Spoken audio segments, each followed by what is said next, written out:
नमस्कार, प्रज्ञास कॉर्नरमध्ये आपल्या सगळ्यांचं स्वागत. आजची रेसिपी आहे कैरीचं लोणचं. छान वर्षभर हे लोणचं टिकून राहतं. मस्त रसरशीत आणि मसालेदार असं हे लोणचं तयार होतं. लोणचं वर्षभर टिकण्यासाठी भरपूर साऱ्या टिप्स शेअर केलेल्या आहेत, तर व्हिडिओ शेवटपर्यंत पहा. चला तर मग कृतीला सुरुवात करूया. इथे मी अर्धा किलोच्या प्रमाणात लोणचं बनवणार आहे. तर अर्धा किलो कैरी घेतलेली आहे. राजापुरी कैरी आहे. पूर्णतः तयार झालेली कैरी घ्यायची आहे. बाट पूर्णपणे त्याचा तयार झालेला पाहिजे.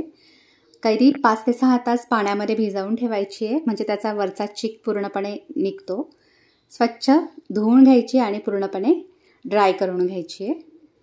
आता कट करून घेऊया. मी कैरीचा बाट घेणार नाही म्हणून मी घरीच कट करून घेतलेली आहे. जर आपल्याला कैरीचा बाट हवा असेल तर जिथे आपण कैरी घेतो त्यांच्याकडे कट करण्याची सोय असते, तिथे कट करून घेऊ शकता. हे बघा, इथे मीडियम साईजच्या फोडी मी इथे करून घेतलेल्या आहेत.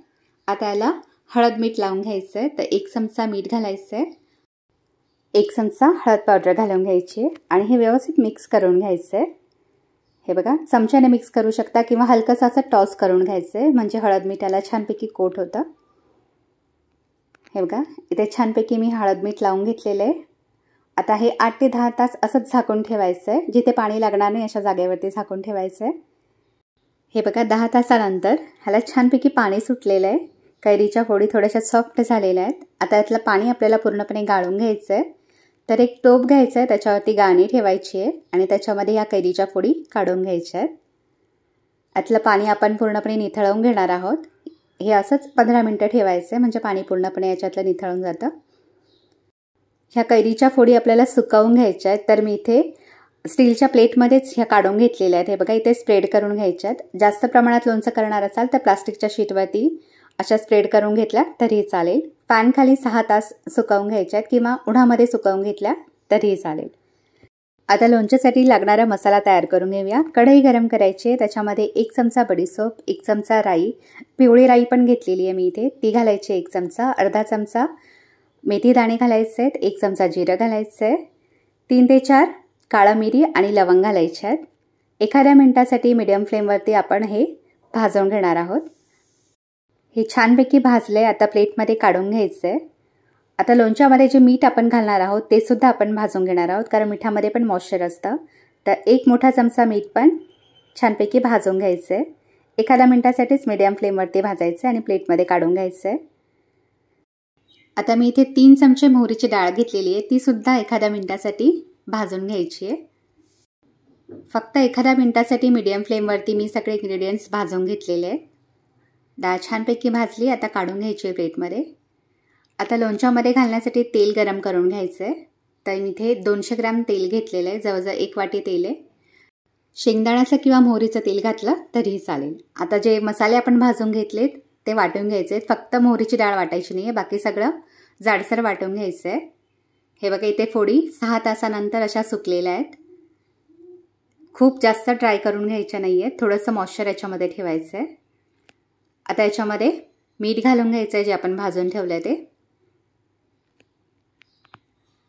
मोहरीची डाळ घालायची आहे, 1 चमचा लाल तिखट घालायचं आहे आणि जो मसाला आपण वाटून घेतला आहे तो घालून घ्यायचा आहे. व्यवस्थित मिक्स करून घ्यायचं आहे. मसाल्याला छानपैकी कोट करून घ्यायचं आहे.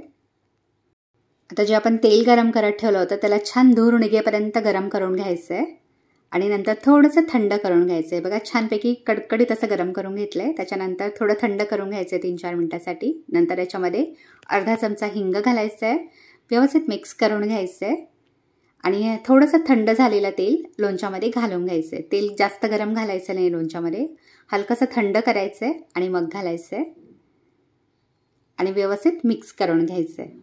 एवढं तेलाचं प्रमाण पुरेसं होतं. अर्धा किलो लोणच्यासाठी 200 ग्रॅम तेल पुरेसं होतं. व्यवस्थित मिक्स करून घ्यायचं आहे आणि आता हे पूर्णपणे थंड करून घ्यायचं आहे आपल्याला. मी एका दुसऱ्या बाउलमध्ये काढून घेते हे आणि जवळजवळ 3 ते 4 तास हे असंच ठेवायचं आहे. पूर्णपणे थंड होऊ द्यायचं आहे, मग काचेच्या बरणीमध्ये भरून ठेवायचं आहे.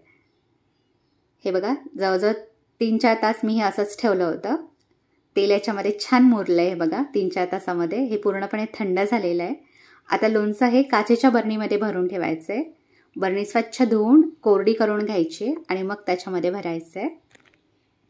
अजिबात ओला हात लोणच्याला लावायचा नाही आहे. लोणचं घेताना सुद्धा ओला चमचा घालायचा नाही आहे याच्यामध्ये, म्हणजे लोणचं छान वर्षभर टिकून राहतं. तर नक्की ह्या पद्धतीने कैरीचं लोणचं बनवून पहा आणि मला कमेंट बॉक्समध्ये आपले रिप्लाय नक्की कळवा. आणि माझा व्हिडिओ आपल्याला आवडला तर चॅनलला लाईक, शेअर आणि सबस्क्राईब करा. जास्तीत जास्त हा व्हिडिओ आपल्या फ्रेंड्स आणि फॅमिलीसोबत शेअर करा. हा व्हिडिओ पाहिल्याबद्दल आपल्या सगळ्यांचे खूप खूप धन्यवाद.